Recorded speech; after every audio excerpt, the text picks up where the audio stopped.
Are you a pro se defendant feeling overwhelmed by the legal system? Don't just represent yourself. Transform yourself with Pro Se to Sovereign, the ultimate coaching service designed to stretch your case for months or even years. Our proven system will teach you how to flood the court with 500-page jurisdictional challenges, challenge the judge's oath of office, declare yourself a secured party creditor, and reject all corporate authority by saying, "I do not consent." Confuse the court, frustrate the prosecutor, and delay justice indefinitely, all while asserting your status as a private living soul of the land. Don't plead guilty, plead sovereign. Call 1-888-DRAG-IT-OUT to get your service started today.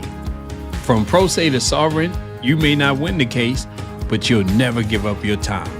Live sovereign, live free.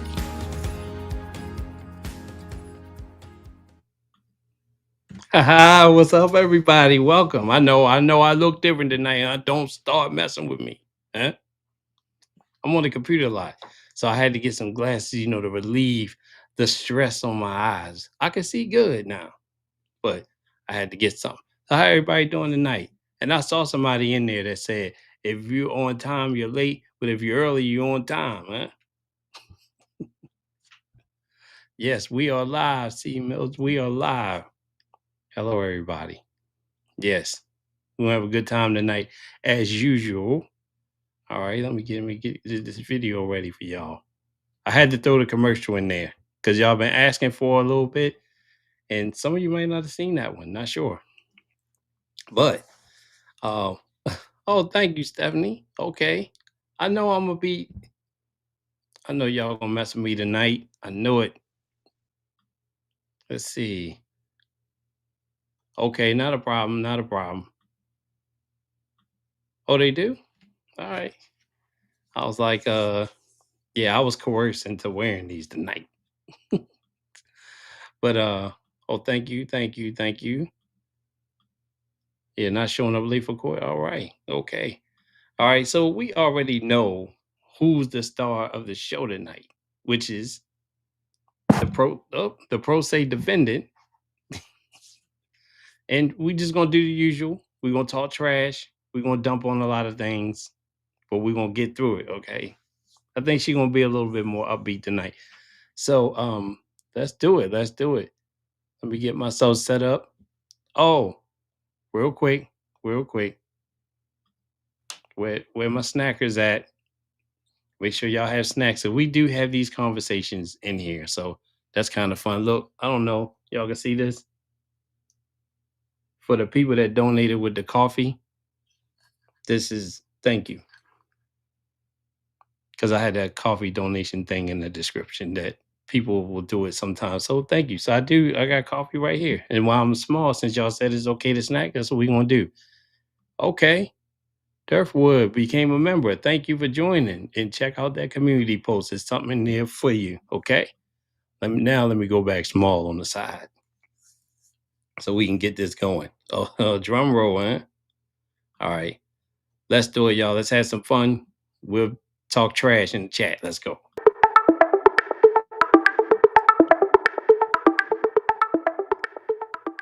And let's go ahead and call the Lecomte case. Ms. Lecomte is, I believe, here present. We have Mr. Reynolds also present.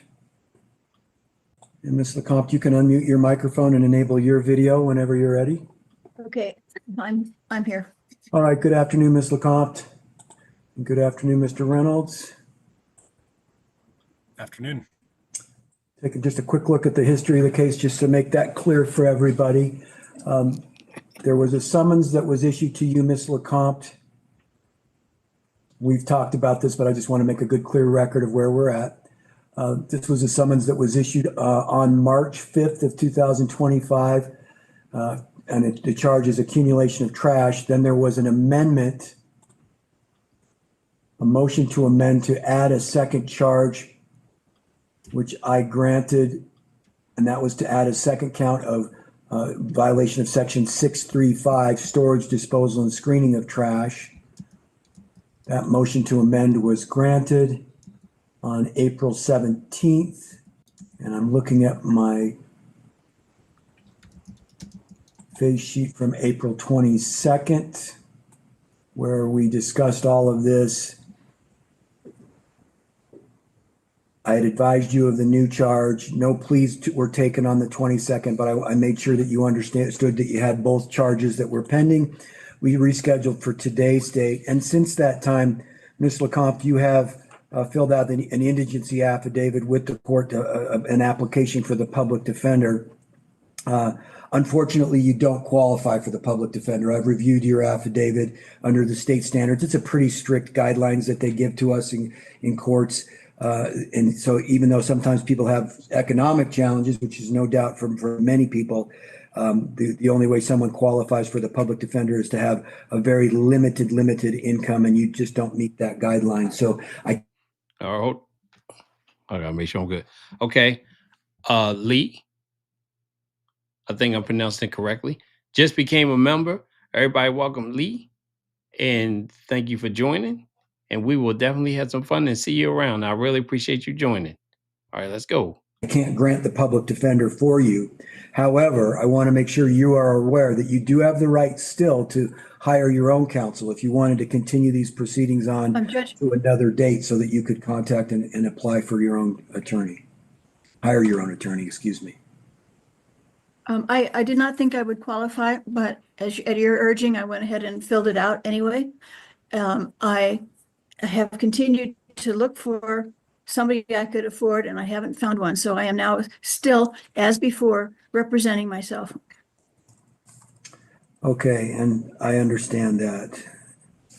Okay, so let's start with where we are with respect to the process. No pleas have entered yet in this case. You're presumed innocent. I've gone through all of that with you previously, but I want to make sure you understand where we are in the process. You have not pled guilty or not guilty to the charge yet, charges. We've just rescheduled it for today's date, and we did that obviously with the history of the other case, kind of putting that other case behind you. Now you're in a position where you can have some conversations with Mr. Reynolds if you choose to do so.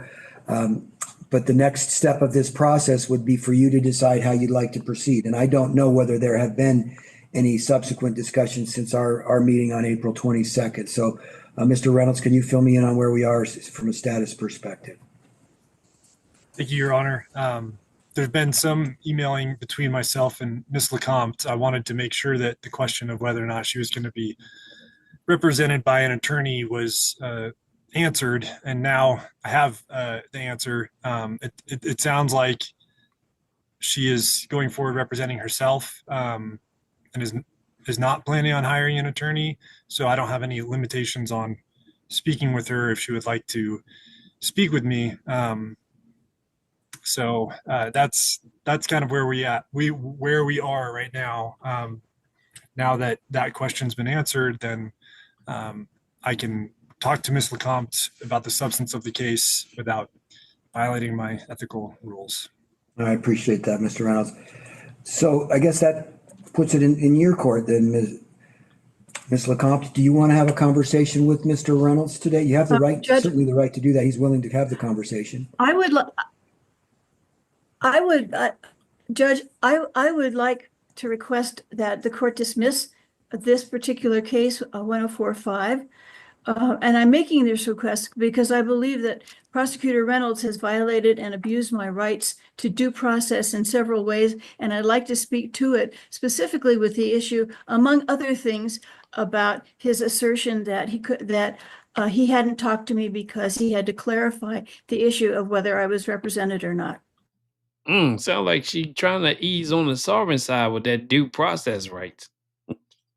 And I would like to discuss that first before we go and talk. I'm not unwilling to talk to Mr. Reynolds at all. In fact, I had been trying to get him to talk to me and he had refused, and I'd like to explain about that. So let me pause for a moment. Typically, when I handle motions to dismiss, I ask them to be in writing so that each side can have an opportunity to present their arguments with respect to a motion to dismiss. I don't want to delay the process unnecessarily. If you think you can present your oral motion in less than 5 minutes, then we could do it that way. But if it's going to be a lengthy motion to dismiss with a lot of argument in it, then it may require that Mr. Reynolds file a written response to it. So I may not be able to rule on it based on your argument requesting dismissal. Okay, there are 3 points in this part of the things I would like to talk about. And Why don't you go ahead and then I'll tell you what. whether I want you to follow up with something in writing. So go. J-Dub, welcome. Welcome, J-Dub, to the membership. I appreciate you joining with us. You're now, everybody that joined this evening is now part of the trust. Okay, you'll get all the trust bylaws in the community post. Go ahead. Okay, and I can do that. The ticket that was issued on March 5th really risked conflating the current new charges plus the additional charge with the earlier May 2024 charge at a time when I was actually in the process of removal and remediation efforts to comply with that court-ordered first charge. This has caused a lot of confusion with the court's original order.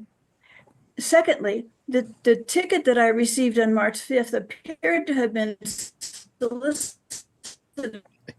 by Prosecutor Reynolds and is directed at targeting me. Officer Cochran testified that upon observing my property on March 5th, he had to consult with, quote, higher ups as to whether or not to issue a ticket. But I've learned that to issue the ticket. And I have evidence this is so because on April 23rd, Officer Cochran's body camera caught a conversation with Mr. Lau when he was talking on another situation. And he is the one who said it was Prosecutor Reynolds who told him, Officer Cochran, to issue me the ticket. That footage contradicts what Officer Cochran stated in court. We've requested that footage from the camera, but we haven't received it yet. Oh, well, while you waiting on that, we looking at John Miller, huh? John Miller became a member. Thank you for joining, John Miller. You're now part of the trust. All right. So you got a couple of people out there that are moderators that'll tell you where to go to check out your trust. But this also feels like I'm being targeted by Mr. Reynolds. And by way of the issue of the lawyer, I made it clear to the court since October 2024 that I'm representing myself.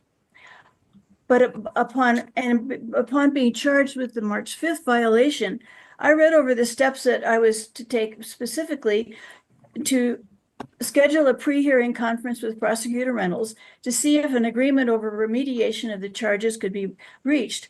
I had received an email from Mr. Reynolds on April 16th asking if I would meet with him, or if I'd like to meet with him about a plea bargain. Oh, However, no. I was having some more medical issues that week, and I informed him on April 8th. I had every intention of discussing with Mr. Reynolds a timeline and a plan. Ms. LeCompte, Yes. just going to ask you to pause. Can you turn your video off? We're having some of that same problem that we've had in the past, which is you're breaking up, and so I can't hear everything, and I'm guessing Mr. Reynolds may be struggling as well. She's just rambling. I don't know why he's letting her do that. Yes, she is breaking up a bit. I muted the wrong thing. Okay, now. That's Okay, so much clearer. And I think we heard the gist of what you're saying, but you can continue. Go ahead. okay, I am almost finished. So I emailed him again on the 25th of April to request a time for an appointment. And because I'd been unable to find them online myself, I also requested that he tell me the precise section numbers in the Boulder Revised Code for the charges I'm facing, because I wanted to make sure I had the list, the checklist for remediation that you, Judge Kahn, had read off in court. And I was very puzzled with Mr. Reynolds' response.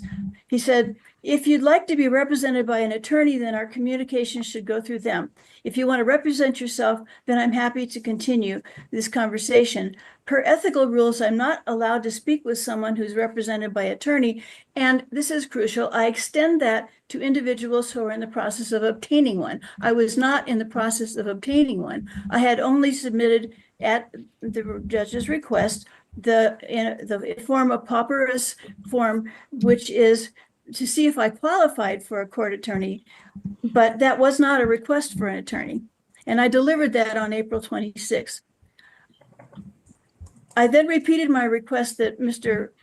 Reynolds tell me exactly where I could find the charges, because it's my right to know what these are. And once again, I said I don't have an attorney, nor any time before, and he didn't answer that.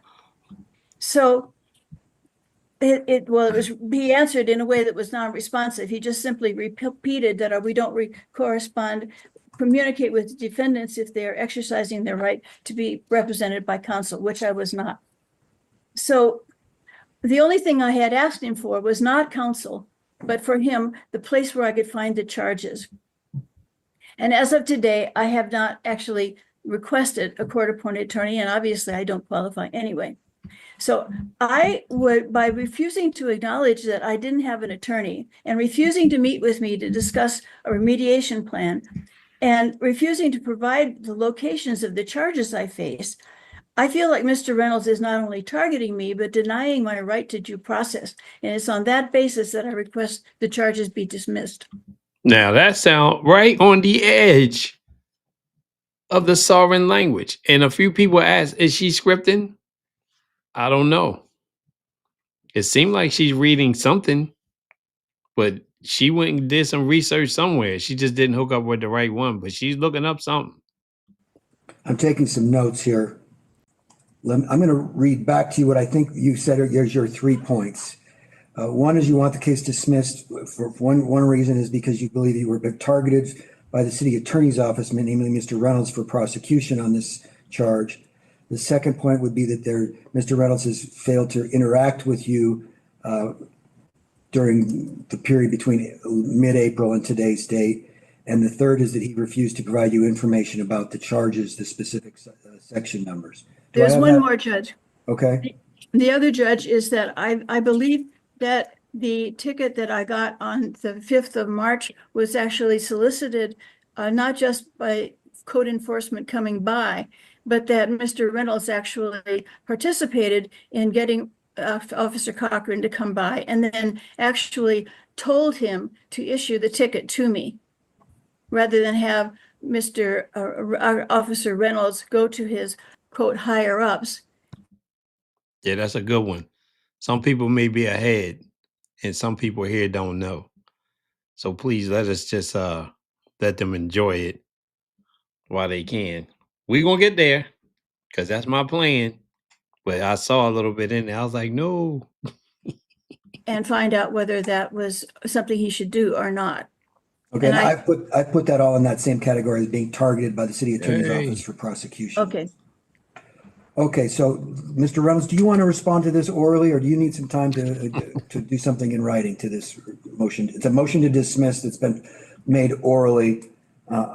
I have the authority under the rules of municipal court procedure. I can rule on a motion to dismiss that's made orally. I don't typically do that, but if you'd like some time to respond in writing and have a written order, I can do that. If you want to make an oral argument in response and have an oral. I'm comfortable responding orally. Okay.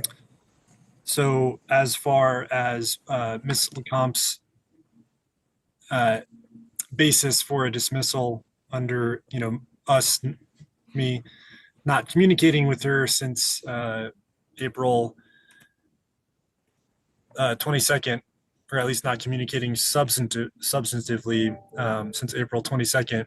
That was the last hearing date that we had in this case, and that was when she indicated, after the court informed her that she might qualify for a public defender, that she wished to submit that application. That I took that to mean that she was seeking legal counsel. And obviously when someone has an attorney, I have to go through that attorney. I'm ethically barred from communicating with a represented defendant. But I do extend that to someone who says that they are seeking legal counsel. And so that's how I interpreted what Ms. Lecomte did by submitting the application for the public defender, was that she was seeking legal counsel. And I wanted that question to be answered, whether or not she qualified and whether or not she was going to have an attorney before engaging in any further plea negotiations. But I will say also that, nobody has the right to a plea bargain, that is something that prosecutors use to as part of their job, but nobody has the right to a plea bargain or even a right to talk to a prosecutor. In our court, we make ourselves very available, but we do have certain rules where if somebody's represented by an attorney, we go through that attorney, and if somebody says that they want an attorney, that we let them do that before engaging in plea negotiations, so that we don't interfere with the attorney-client relationship. So that's for that basis.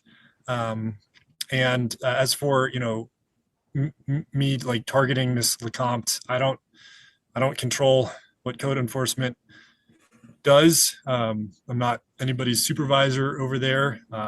If they have legal questions, I will answer them and give them legal advice. But code enforcement does not report to me. And I understand that she feels targeted, but that's kind of part of like being a person who is charged in a criminal case in a court, is that they are being prosecuted, and I'm the prosecutor on the case. And so I am prosecuting Ms. LeCompte. I don't think that Judge, I have an objection. I have an objection. Let's let him finish his argument. We're not in a hearing at this juncture as far as relevancy. Let's let him say his argument, and then you can respond if you choose to. Okay. I don't believe that she stated any legal basis for the prosecution being somehow unfair or improper. That there's any prosecutorial misconduct that I have committed or anyone in my office. I haven't heard any allegation, even if true, would support a prosecutorial misconduct claim. And then she says that she was denied due process because I wouldn't kind of like engage in more conversations about what she's charged with, what the code is. I was present at her arraignment, so I know that Your Honor went over the charges with her and informed her of the charges. So I know that she's been arraigned and has been informed of the charges. I did not want to engage in further substantive discussions of the matter until the question of whether or not she was going to be represented by counsel was determined. And so even a very basic question, like what am I charged with, I didn't feel comfortable answering until we found out if she was going to be represented by counsel. And so I knew that we would shortly be in court again before yourself. And if she had questions about the charges, I know that you just went over them again with her, and I thought you might do that. So I would ask the court to deny her motion to dismiss because she hasn't stated a claim that, even if true, would be grounds for a dismissal. Okay. And Ms. LeCompte, anything else that you'd like to say? Yes. I was not able to write down, Judge, the list of things that you had as you read them off orally on the 22nd. And so I tried to take notes, but I couldn't. And so I went looking in the Boulder Revised Code to see exactly where that list was and could not find it. And that is why I asked not for help and not for a discussion with Mr. Reynolds, but for simply the section and number in the Boulder Revised Code where I could find myself what you were reading from. So that's all I asked him for. And his statement that he didn't want to get into a discussion of the talk. I did not propose that at all. And in fact, what I have done in good faith is to propose, in response to Mr. Reynolds' statement that would I like to discuss a plea bargain? I said, wrote back very quickly saying, I'm basically having cancer screening. I didn't tell him that, but that is what I was going through. And so I was not really in the way to, I didn't really feel exactly like talking to anybody that week. And I said, I'll talk to you next week. And I did. Then again, in good faith, contact Mr. Reynolds and say, yes, I'd really like to talk. And can we make an appointment? And that is when he said, I can't talk to you because you are seeking an attorney or you have an attorney, even though every email that I sent to him said, I do not have an attorney, period. So I'm going to address these one at a time. I'm going to address it too. How come when people don't get their way in court, all of a sudden a medical issue comes up? I'm just saying. I don't know. We heard none of this until now. Out of all the hearings we heard, Now she's saying she had a problem and trying to put it back on the prosecutor, saying he wouldn't talk to her. No. With respect to the oral motion to dismiss, there were three general points argued by the defendant that she's entitled to have her case dismissed. One is that she'd indicated that she'd been targeted by the city attorney's office, namely Mr. Reynolds, for prosecution, and that Mr. Reynolds in some way solicited the officer to issue a summons to Ms. LeCompte. Mr. Reynolds' response was, as the prosecutor, he certainly can give legal advice to enforcement officers in making their decision. There's nothing that prevents a prosecutor from indicating to an enforcement personnel that they have the right to go ahead and issue a ticket. Sometimes they will confer with the prosecutor to determine whether or not to issue a citation, and the prosecutor can certainly weigh in on that. That's part of their role as being part of the executive branch. And district attorneys often do that, and city attorneys are in the same role as a district attorney, that they will advise the police department or enforcement personnel of whether a charge can be brought based on certain circumstances. So there isn't a violation of any ethical responsibility or a due process violation associated with Mr. Reynolds providing legal information to the officer, or even telling the officer that it's okay to issue a citation. Now that's a part of the executive branch duties, and there's nothing that the court would find as a violative of due process in connection with that. You're right, Jeannie. They have been extremely lenient on this case because it's been over about a year. I mean, that's a long time to pick up trash. The second component was the Mr. Reynolds not being willing to interact with Ms. LeCompte after April 22nd. And Ms. LeCompte has indicated that she wasn't seeking counsel, and yet when the court receives an in forma pauperis affidavit, and I have notes from my own conversations that I had at least indicated to you that you might be eligible for the public defender, and perhaps it was ambivalent in your mind, but from the court's perspective, and as it appears to Mr. Reynolds' perspective, what we both thought was occurring that you were at least seeking for the court to determine whether you're eligible for the public defender. So from an ethical perspective, Mr. Reynolds doesn't have a choice at that point, when he believes someone is seeking counsel, to have conversation with him. He would be in violation of his ethical responsibilities, and that would put him in jeopardy of losing his license to practice law. So for him, he has to be extremely careful about that. And there's nothing in his response that I heard today, or nothing, and nothing in the argument that you've raised that would suggest that he violated his duties or that he had a responsibility to have a conversation. And the other part of what he said is actually accurate. Although our prosecutors engage in pretrial discussions with people, there is no legal responsibility for them to do so. A prosecutor could simply say, there's the charge, the judge has advised you of the charge, and you could plead not guilty or guilty to the charge. That they're not required to have conversations, to have pretrial conferences, to discuss remediation plans. They aren't required to. It may not make good sense to not do that, but there's no ethical responsibility or legal responsibility that requires a prosecutor to engage in conversations with anyone who comes to our court. So given what he's described, which is I was delaying, anticipating that once the determination of the eligibility for counsel has been decided, that I would then be happy to have conversations with Ms. LeCompte. I can't find anything there that would result in a due process violation. Jay, you didn't miss anything. They just making stuff up in the chat, and it's hilarious. And then the final point is about the information regarding the charges. Actually, that is not the prosecutor's responsibility. The responsibility initially is for the summons to be issued, and that is responsibility of the prosecution to make sure that the summons articulates a section number. You received an initial summons which had the section number of 633 on it, and then there was an amendment that the court sent you a copy of the court's order adding a second count, which has both section 633 and 635 in the very specific order amending the summons. So you should have that information as to the two section numbers. Now, if you're saying you don't have that, we can make sure that we email to you the two section numbers or the amended summons and complaints so that you have that. But I think that should have been sent to you and when I granted the order, granting the order, the motion to amend, and I'm just looking at that. Excuse me, Your Honor. My order is just, I'm sorry, hold on, Ms. Bittencourt, let me finish up. So we have told you about both charges.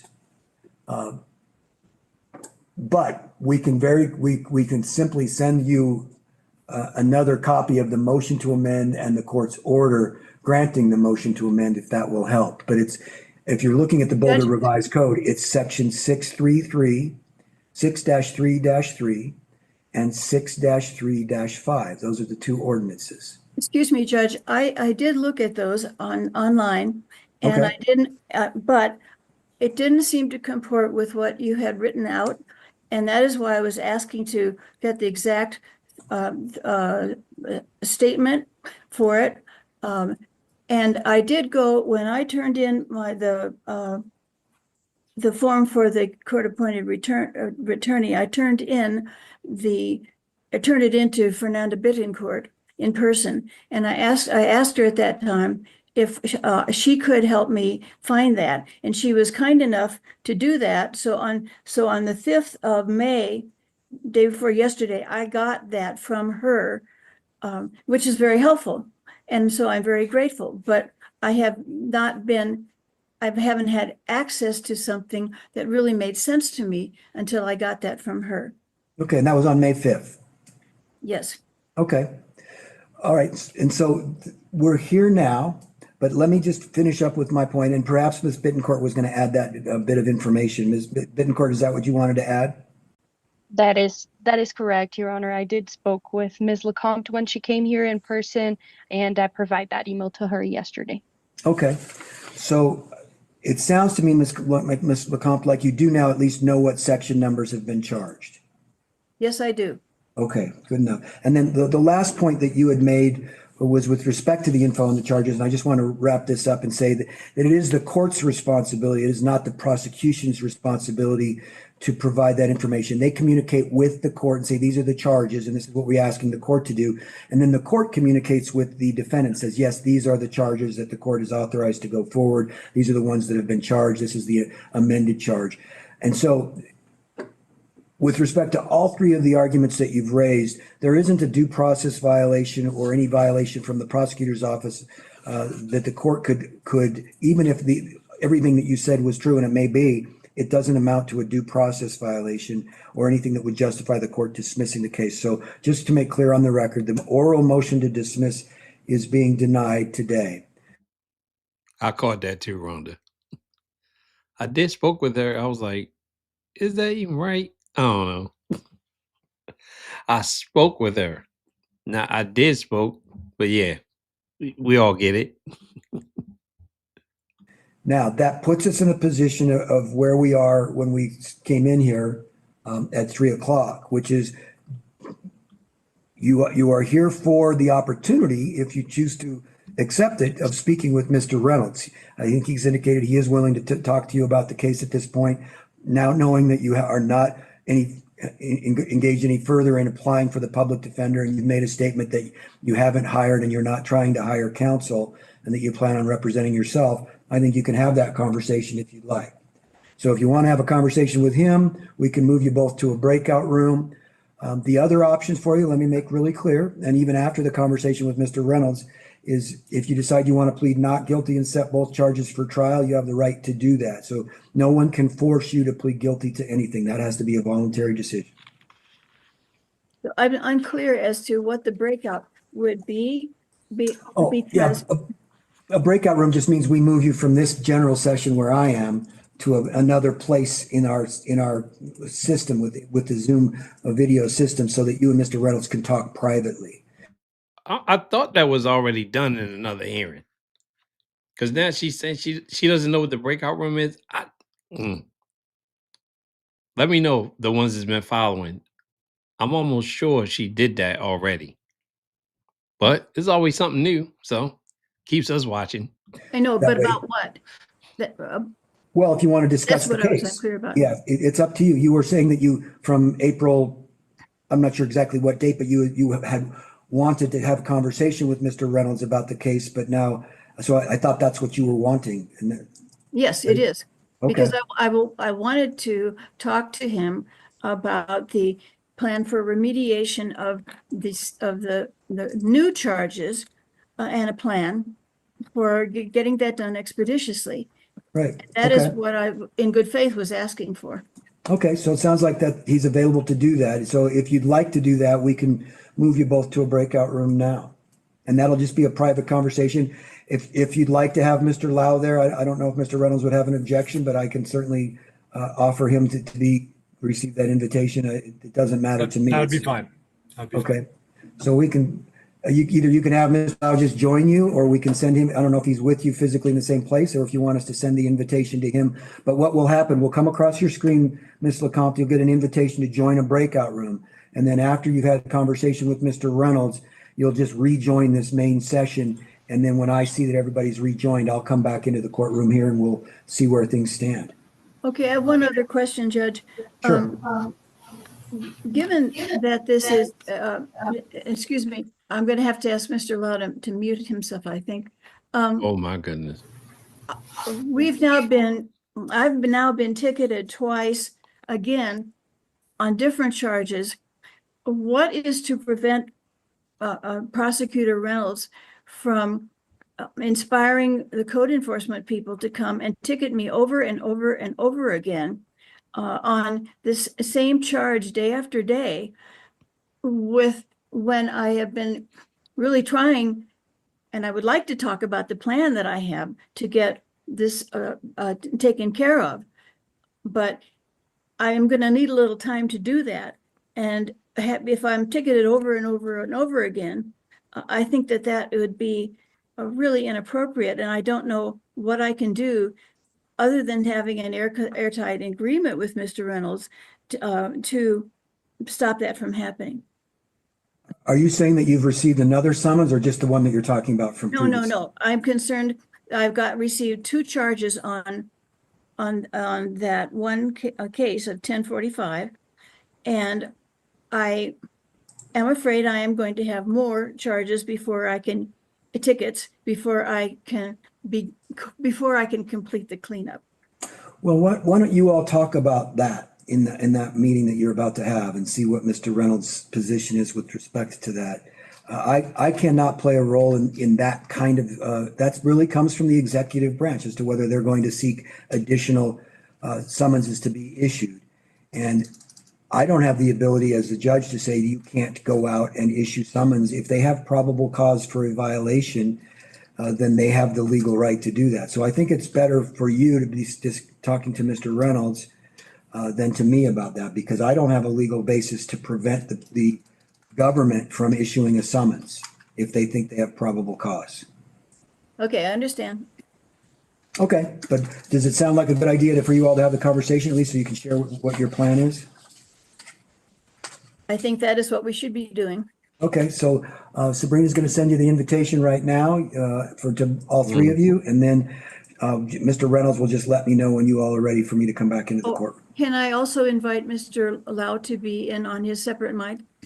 Oh, of course. Mr. Lau has to be there. Yeah, he's going to get an invitation as well. Okay.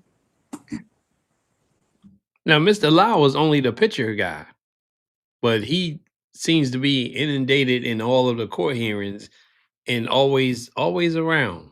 He's like me when I put my picture on the wall somewhere. And I'm going to go off camera. Yes, sir.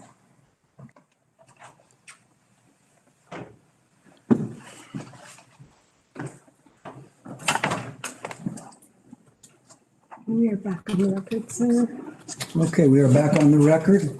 Ms. LeCompte. Yeah, we've seen him in previous hearings. So you had to go to the playlist and kind of catch up. Is back. We also have Mr. Reynolds here. Mr. Reynolds, why don't you let us know where we are, if you could? Thank you, Your Honor. I had the opportunity to meet with Ms. LeCompte and Mr. Lau. I don't know if she is intending on setting her case for trial or if she wants to accept the offer that I conveyed to her. So that. Julie, oh, that's for Margaret, the never ending story. Yeah, maybe that'll help her get some of the junk out out of the back of the house. Thank you very much. I really appreciate it. And there was, oh yeah, man of manners.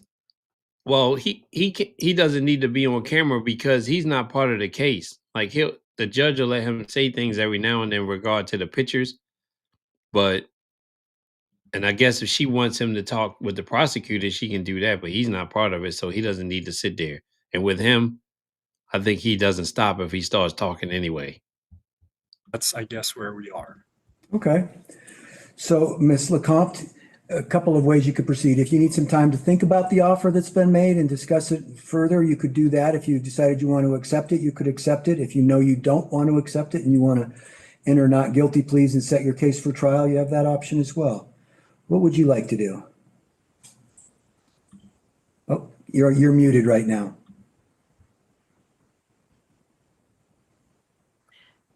Judge, I would like to explain the dilemma I find myself in. If I have got this down correctly, Mr. Reynolds has offered to dismiss 633 and to suggest that I plead guilty to 635, and that then I would have 2 months to remediate, to essentially get rid of offsite all of the items that are are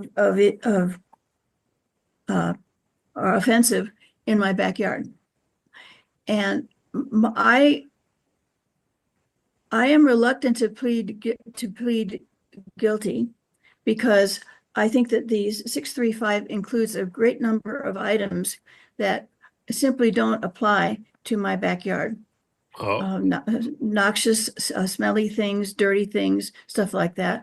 There's not there. And all of the things that are there are, the plan is to get them boxed up and moved off the property. The dilemma that I find myself in is that if I plead not guilty and set for trial, then which is how I feel that what I would prefer is to simply spend my resources, my energy, which is limited, and my financial resources, which are also limited, in attending to the real problem at hand, which is getting rid of the stuff in the backyard, rather than trying to prepare for a trial, which will take up energy and resources of mine, and I can't do both very well, if at all. And since the objective is to clean up the backyard, that's what I'd really like to focus on. And so I'd much prefer to have an agreement like the one we had previously with the rest of my yard, where I was making progress and documenting that over the period to remediate the backyard and not have to prepare for a trial. she's worried about that backyard. Honestly, I don't think she want any of that stuff to be gone. Dilf bag, thank you very much. Appreciate the super chat. Glad you hanging out. I thought you were asleep, but I saw you popped in, so you good to go. Because, as you know, that would require a lot from me because I'm not an attorney, and it's not something I really would look forward to. And I think it would be a waste of, it would delay getting done what I think the objective is, which is to clean up the backyard. Well, and I think what you're describing is not something that the court can assist with. It's basically one or the other. If you plead not guilty, we get you a trial date. If you plead guilty, then we schedule you over. And if you've got an agreement for 2 months, then we would make that part of the order of court, like much in the way that we did with the first case. But I don't have any authority other than that to allow the parties to have a discussion. And if they reach an agreement, then fine, we make that an order of the court. And if they don't, then we move on to a trial. But I would not Judge, delay the process. Would you have the authority to grant a continuance for 2 months while I worked on getting this done? I wouldn't be willing to delay the case for that long, no. No, I mean, It's going If to you're take asking if I us have 2 the months. authority to grant a continuance, the judge always has the authority to grant a continuance. But this case is right now, the summons was issued on March 5th. So for valid reasons, we've continued it over a couple of times to today's date, but the case is now 2 months old. And so it wouldn't make sense for the court to continue it on further. There has to be a resolution one way or the other of the charge, regardless of what the This is party's the- intentions are. This Hold on, Marge. Jeff, thank you for the super chat. I appreciate it. Thank you for hanging out with us tonight, and I hope you're having a good time. this is the conflation of the two charges the cases that I mentioned early on in my conversation. It said that with Why don't you go had off video said, again? You're we are breaking up working again. on You're breaking up 2025. again. So why don't you go off video just for a moment? Okay. This is another case of the conflation of these two cases. And because, yes, the charge was filed in March 5th, but we were working on and had until the 22nd of April to finish up the first case, which is what we were doing. And I can't work on both at the same time. Now, and you had said, we're going to finish up the 2025 case and CR 2025, and then we'll work on the other one. And that has been the timeline with which I have operated. And so when I said 2 months, I don't mean 4 months. What I mean is 2 months from now, as we're discussing this on this case, which has been, which compliance with has been delayed from me because I've been dealing with the other case, which was still running. And I can't do both. I can't do all No, three. I understand what you're saying. I think you just need to understand what the court's job is as well, is to get an expeditious resolution of cases that are before me. And so we have a charge, and I think we all agreed that it made sense to continue this particular case to today's date. But for me to continue it on another 2 months without any actual resolution of the case, I'm not willing to do that. I would continue it over another couple of weeks for you if you want to think about the offer and perhaps begin your process and have ongoing discussions, but no more than 2 more weeks. And what I would prefer to do is have you make up your mind as to whether you want to accept an offer or not. If you're not comfortable doing that today, I can give you a short continuance, but it won't be very long. And at the next court date, you would either be accepting a disposition for Mr. Reynolds, or you'd be pleading not guilty and setting it over for trial. Okay. That's my job to the community, is to get these cases resolved in a reasonable amount of time. I want to get it resolved in a reasonable amount of time too. Trish, thank you for the super chat. Appreciate you being here. And Rita, I saw you pop in. Now, y'all know some of y'all that's been here regularly. I get relatives that pop in. I better speak to them. If not, they're gonna get me when I get off camera. But yeah, this thing is. Some people say this is gonna go into 2030. I hope she cleaned it up by then. Obviously, if they can be satisfactorily resolved by the parties with an agreement, that's fine. But I don't want to be in a position where we're 2 months out and there hasn't been an agreement put on the record, and then you and Mr. Reynolds still don't have an agreement, and at that point, we're trying to set it over for trial. I don't want to do that. So I will give you, if you want, a short continuance so that you can think about the offer that's been made, or have another discussion with Mr. Reynolds. But I won't continue it for 2 more months. Okay. Yes, I would like to have a couple weeks to think about this and see what I can get done. Okay, so we'll reschedule you, and I'm going to just take a quick look at our calendar. Today is the 7th, so I would like to have it the week of the 19th through the 23rd. We've got time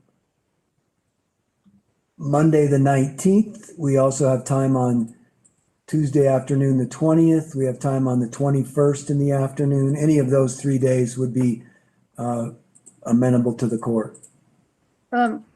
Judge, I have a And couple frankly, of we could things. do it, we can do it at 8:30 in the morning on Tuesday, the 20th, which is a general arraignment docket, but we can always add another charge or another case to that docket. So a lot of options for us. Any one of those that look okay to the parties. And I'll start with you, Ms. LeCompte, and then Mr. Reynolds can weigh in as well. I have a whole bunch of things scheduled already on the 19th, but the 20th or the 21st would be all right. The 21st would be preferable. Mr. I Reynolds, have we some have, therapy appointments on the 20th. Mr. Reynolds, we could do it the afternoon on the 21st. Would that work on your calendar?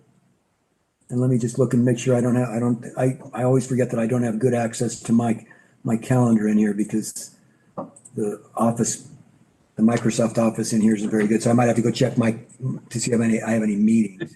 It does work. I've emailed Ms. LeCompte the plea offer. So I'm not, unless there's, yeah. So that any date that works for Ms. LeCompte in the court will work. Well, good. Any day to work. Let's see when she's gonna come back. Dilf Bag, I appreciate it. Thank you for the super chat. Falco from Never Ending Stories in the members chat. His dog. All right, I'll look forward to tonight in the members chat. So I'm gonna real briefly just jump out and go look at my Outlook calendar to make sure, but I'm thinking that we would do it at 2:00 on the 21st of May, and then we would get rid of those other things that are on the 21st, the trial court dockets, if we could get rid of that. So let me just step out. I'll be right back with you all and confirm that. 21st of June. 21st of May. Okay, good. Be right back. All right, we are back on the record. May 21st is open for me, and so we would schedule that for 2:00 on the 21st, if that works for everyone. Mr. Reynolds, I think you said it would be fine with you. Is that correct? That would be, that would work, and I very much appreciate that, Judge. Okay, great. Yes. All right, we'll see everybody on the 21st. Just want to emphasize, that will be the day for you to decide, Ms. LeCompte, if you're going to accept an offer from Mr. Reynolds. Whatever conversations you have between now and then is fine. But that would be a day that the court expects for you to decide either, yes, I'm going to accept an offer from Mr. Reynolds, or no, I'm going to plead not guilty and set for trial. Okay? Okay, that would be great. I All just right. emailed you, Ms. LeCompte, with the plea offer. So you should check your email. Okay, thank you very much. All right, and then Sabrina is just going to send it by email, the setting notice. You should be getting that as well in your email. And we're all set. Okay, thank you very much. All right, thank you, everybody, for Thank you appearing. all. Okay. So we got the first hearing down. Now we get ready to go into the second hearing. So those of you who like to snack, if you need to grab something, go ahead and grab it. I'm about to start the second half. All right. So yeah. Let's see what's going to happen in this one. She's just going to continue to make excuses, I'm sure, but let's go. Ms. LeCompte here appearing by Zoom video. I believe we also have Mr. Reynolds online.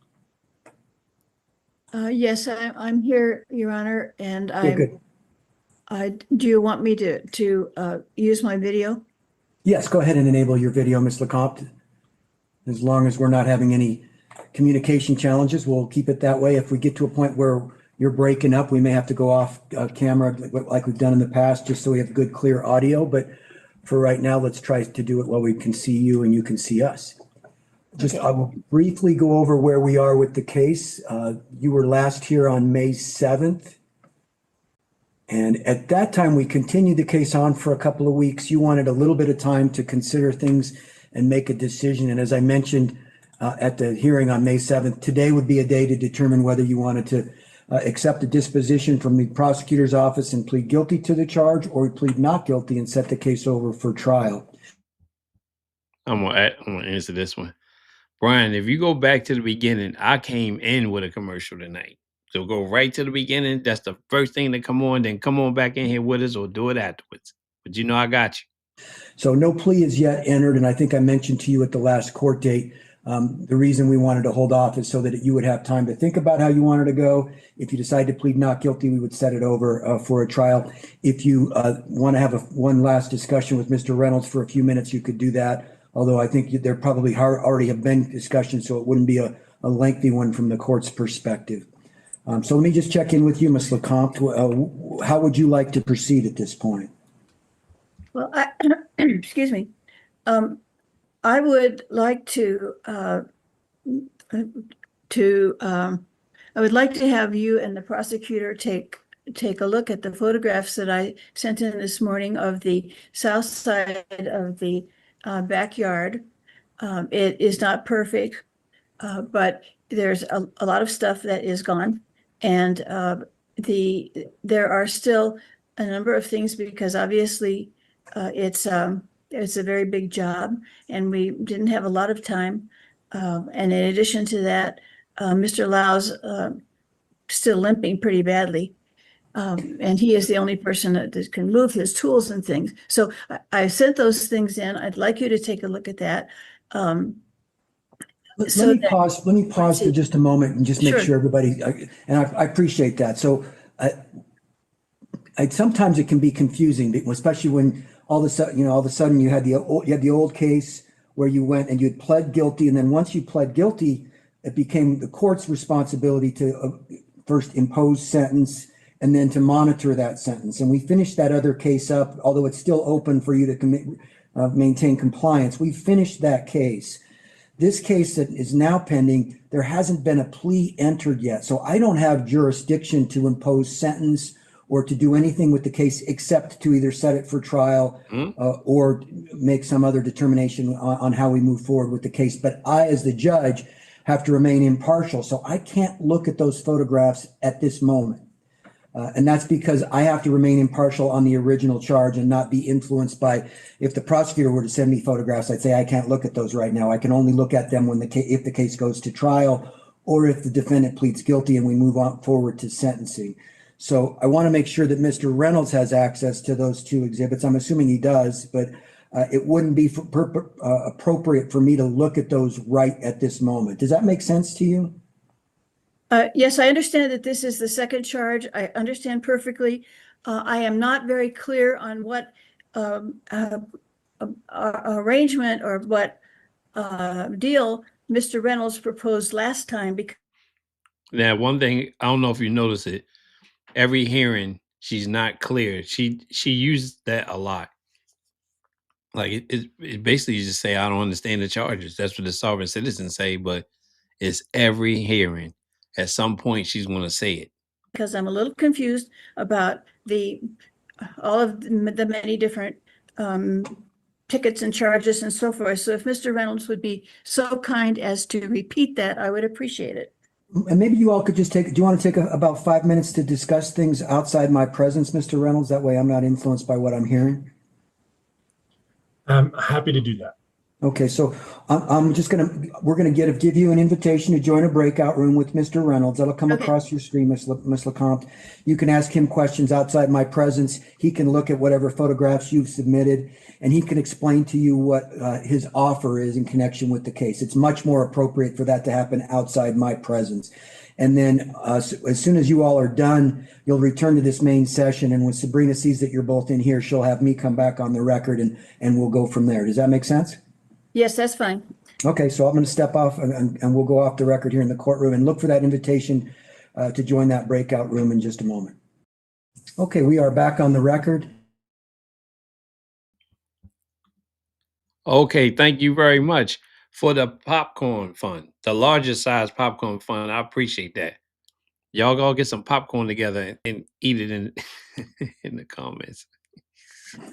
I can see that Mr. Reynolds is back. I believe we have Ms. LeCompte back as well. Okay. All right. So there has been a brief conversation between the prosecution and Ms. LeCompte. Mr. Reynolds, did you want to share anything with the court? I did have a conversation with Ms. LeCompte, and I don't know what her decision is. Okay, so let me make sure Ms. LeCompte understands what the options are at this point. Ms. LeCompte, there were 2 charges that have been pending. The prosecutor has submitted a document that's called sentencing recommendations, and that means it only applies if you plead guilty. But the plea offer that they've indicated is that if you were to plead guilty to the charge of violating section 635 of the Boulder Revised Code. They would dismiss the other charge of violating 633 of the Boulder Revised Code. They would ask me to impose a sentence that involved a suspended fine and a suspension of 80 hours of community service on the condition that you have no new violations involving code violations at 290 Pawnee for 18 months, that you agree to submit proof of progress of removing the debris around the property in about 1 month from today's date, and that at month 2, all loose property surrounding the house, including the backyard, would have to be completely removed. They've indicated that loose property would not include gardening equipment like hoses or shovels. And so that's their recommendation for sentencing if you decide to plead guilty. So that's one option for you. The other option for you would be to plead not guilty and set the case over for trial. And then at trial, it would be the prosecution's burden to prove one or both of the charges beyond a reasonable doubt. Do the options make sense to you? Yes, they do. Okay, what would you like to do? I want to plead not guilty and proceed to trial, Judge. Okay, so let me go ahead and I'll take not guilty pleas to both charges, and then we'll get you set for a trial. And so give me a moment. I'm going to pull up the summons for the case, and then there was also the amendment. So I'll go over both charges with you to make sure that you understand them, and then we can accept the not guilty pleas. So give me just a moment. Count 1 is a charge of accumulation of trash, which is a violation of section 633 of the Boulder Revised Code. This allegedly occurred March 5th of 2025 at 290 Pawnee Drive. How do you plead to that charge? Not guilty. Accept that not guilty plea. Count 2 is a charge of storage of trash under section 635 of the Boulder Revised Code. And that reads as storage, disposal, and screening of trash, recyclables, compostables, and specified other materials under section 635 of the Boulder Revised Code. Also allegedly occurring on March 5th of 2025 at 290 Pawnee Drive. How do you plead to that charge? I plead not guilty, Judge. All right, I'll enter those two not guilty pleas now. You have a right to a trial to a judge, which would be to either probably to myself or to a jury if you prefer one. You have 21 days from today's date to make a written request for a jury trial if you would rather have a jury trial than a trial in front of a judge. If you have questions about how those work, I'm happy to answer them for you. Have you thought about whether you want a trial in front of a judge or a jury trial? I think before you, Judge, or before a judge. All right, trial to the court. All right, so we're going to set you down for a trial to the court. I like to just share with people a little bit about the process because it's a little bit different than what's occurred so far in the cases that you've been in front of me on, Ms. LeCompte. But a trial to the court is just, it's a little bit more formal than what's occurred previously because it's an actual trial. And that means the prosecution has to present evidence in the form of witnesses or exhibits. And then they can do that. They're required to prove the charge, each charge against you beyond a reasonable doubt. Now, maybe they'll prove one and they won't prove the other, or maybe they'll prove both, or maybe they'll prove neither. But they have the burden of proof to prove it beyond a reasonable doubt. And so I point that out to you. I also want to make sure that you understand what is entailed in a trial. The prosecution will call witnesses. They will have those witnesses testify.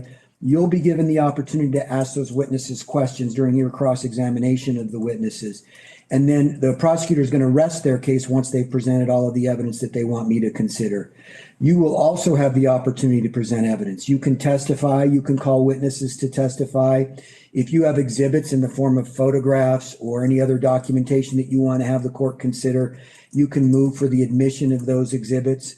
I think you've experienced a little bit of the process of how laying a proper foundation, but you would have to identify what the exhibits are and make sure that the court is satisfied that they are what they represent themselves to be. And then I make a determination as to whether those exhibits would be admissible.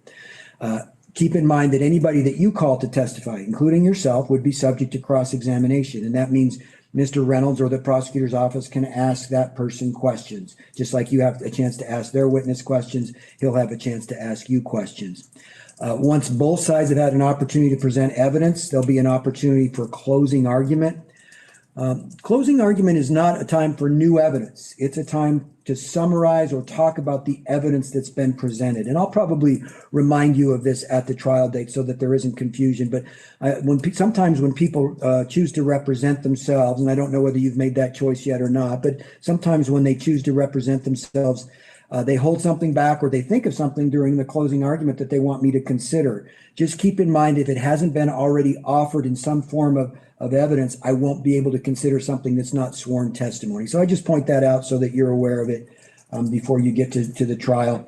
And also be aware that the rules of evidence apply very strictly in a trial scenario. So if there's a relevancy objection or a hearsay objection under the Colorado Rules of Evidence, it could be that I'm not allowed to admit certain pieces of evidence from either side. And so that's a time for both sides, the prosecutor and for the defendant, to, when they hear a piece of evidence about to come in, they can make an objection as to its relevancy or any other thing that they think is it's not compliant to with respect to the rules of evidence. So just wanted to point that out to you so you're aware of it. And then I do want to just check in with you and see if you've decided whether you want to represent yourself in this case or if you think you might be hiring counsel. At this point, Judge, I have not been able to find or anybody I can afford as an attorney. So right now, I will be representing myself. If I should be so lucky as to find someone who's willing to represent me, I will let you know immediately. Okay, that makes sense to me, and I wish it were different for a lot of people. That we run across that there are people who don't qualify for the public defender, but it's still an expensive process to try to secure counsel.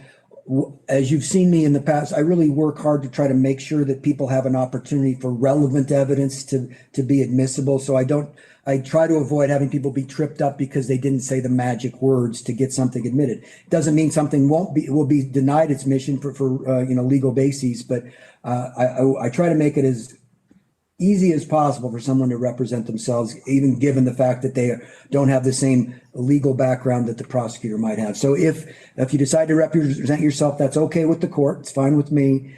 If it turns out that you are able to secure counsel, the lawyer would need to get in touch with the court right away to make sure that the court date that is set for you is one that works on their calendar. So that's the only thing I caution you about. Once you have that date, if you are talking to lawyers, make sure you share that information with them for the trial date.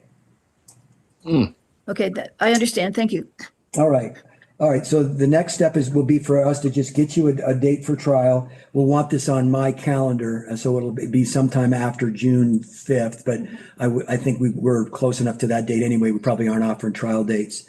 And then I also point out to both sides, my expectation is that once we set a trial date, that will be the date that the trial goes forward. Because witnesses get subpoenaed and the court sets aside time for the trial, parties get prepared for the trial, they spend the time to get ready for a trial. I try not to continue a trial on the last day. If someone realizes, oh, gee, the day that we set isn't going to work on my calendar or one of my witnesses is not available that day, if they file a written motion with the court to continue enough in advance of the trial, then I'm much more likely to say yes to that type of request to continue than I would be if someone came in on the day of trial and says, Judge, I'm just not ready to go forward. So be thinking about it, getting yourself prepared and making sure that you've got your witnesses on board to come. I know sometimes you have Mr. Lau appear and testify. If you need a subpoena to make sure that any witnesses appear, our court clerks can issue subpoenas to you that you can then have served on witnesses that you'd like to appear. You're not required to do that, but if you want to make sure that someone feels that the force of a court order that says, hey, you must appear, then come to our counter or even just talk to Sabrina over the phone. She can probably email you subpoenas that you could have served on your witnesses. So, I saw that one that Sally put up there that she can't say special appearance because she's been there 28 times. I don't know how many times she's been here now. I lost count. And she still has more cases that we're going to cover. So I don't know, but it's just court date after court date. Hey, you get 2 more weeks, 2 more weeks, 2 more weeks. I mean, this is a long time, especially just for code enforcement. does that make Crazy. sense? Okay, Judge, Your Honor, I have a question, a couple Sure. of questions. Will I be able to know the people who the prosecution is calling as witnesses? Yes. I'm glad you asked that question because in the trial to the court, I don't necessarily enter a disclosure order, but I think it would be appropriate for both sides to be required to provide the names and contact information for their witnesses and at least identify what exhibits they intend to utilize at trial. So I'm going to do a short order to that effect, and I'll send that by email that will lay out exactly the deadline. Once the trial date gets set, I'll just have Sabrina let me know that we've set a trial date, and then I'll do an order that'll be an order requiring I'm each sorry, side. I'm sorry, Judge. I didn't hear the last few sentences that you said. They're Oh, here we a go. little garbled. Why don't you go off camera for a moment, see if that helps with Sure. communication? What I Okay, was could you saying is, repeat that? yeah, I'm happy to. What I was saying is that once I know what the trial date is, I will issue an order that'll be emailed to the parties, and it'll lay out the obligation to identify what witnesses you intend to call and contact information, either a phone number or an email address for that potential witness, and any exhibits that you intend to introduce. So if there are going to be photographs, you would want to identify those exhibits in advance. And I will put that forward in that email, so you don't have to take notes right now. You'll get that written order from the court. The other question that I have for the parties is, do we anticipate being in person for this trial? And I'll just ask Mr. Reynolds, do you anticipate being in person with you and your witnesses for the trial? That's my default. I do find sometimes when they're hybrid, it can be a little bit more difficult. So my position would be in person for this. Okay, and I'll turn to you, Ms. LeCompte. I know you've had some surgeries or some physical issues in the last several months. Are you able to come to the court for your trial? I am. Okay, so we'll plan on everybody being here in person unless in the meantime I get a motion from either side asking for permission to be remote, but that's how it would have to work. You'd have to make a written request, and that can be done by email for the person who's representing themselves, Ms. LeCompte. But if you were to want to appear remotely, you'd have to make a request by email and make sure that Mr. Reynolds was aware that you were making that request. But for now, we're going to set this for a trial to the court in person. Nonetheless, I will still do a written order with the disclosure deadlines.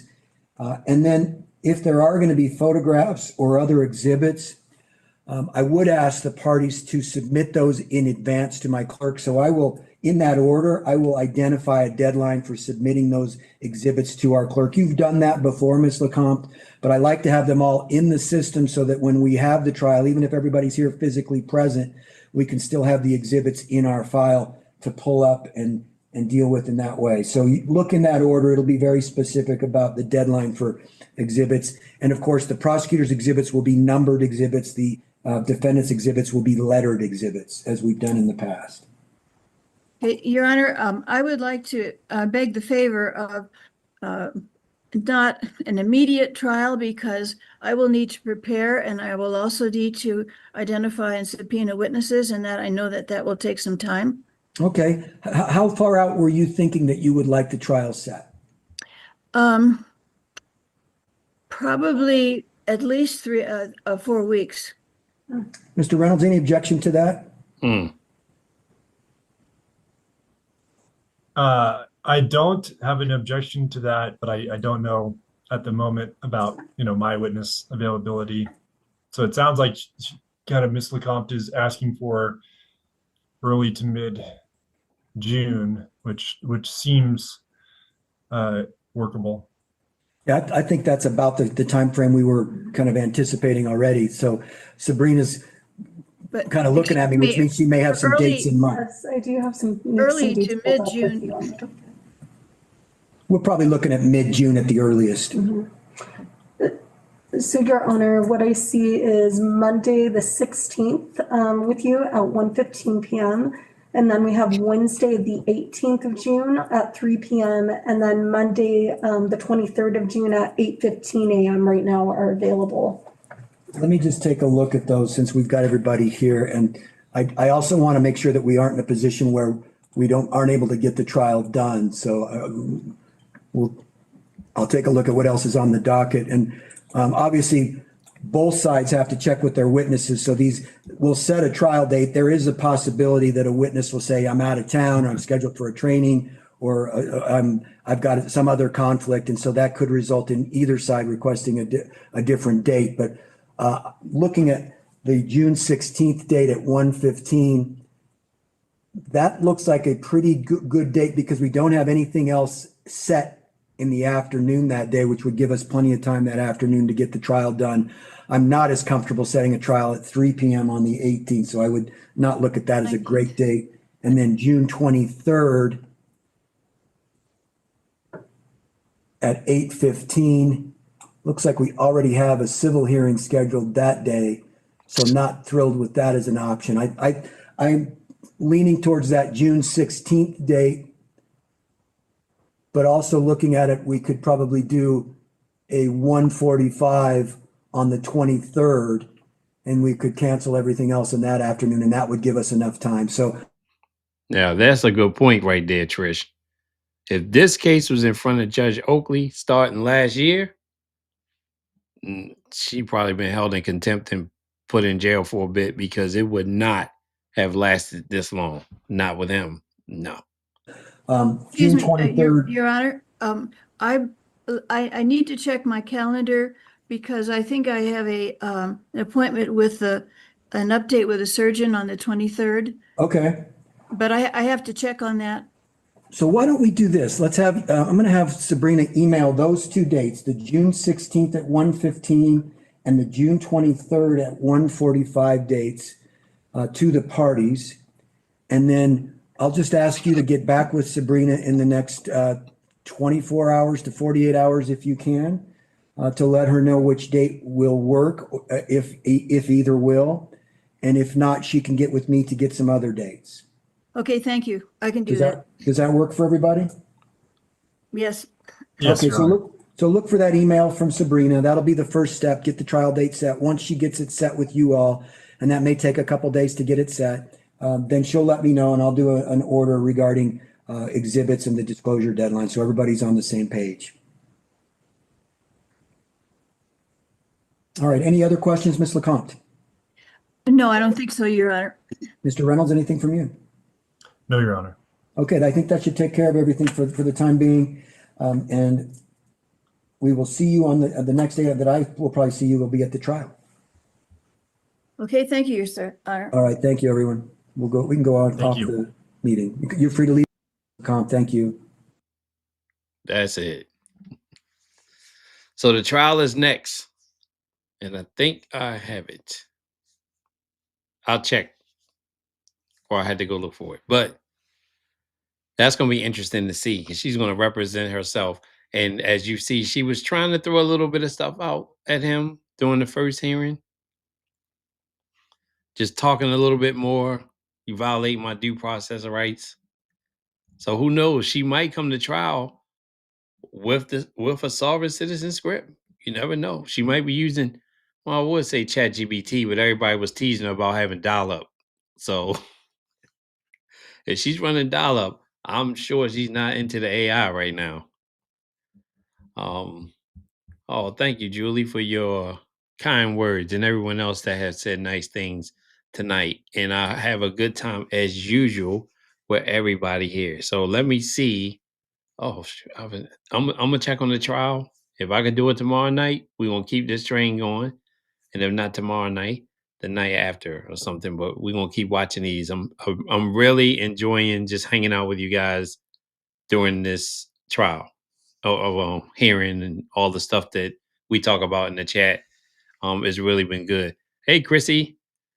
Yeah, I appreciate that. Thank you. Oh, I'm glad the text messages are working. Yeah, for those of you who want to know when I go live or have a premiere only, this is not for regular uploads. You will get a text message. If you sign up for it, it's completely free for you.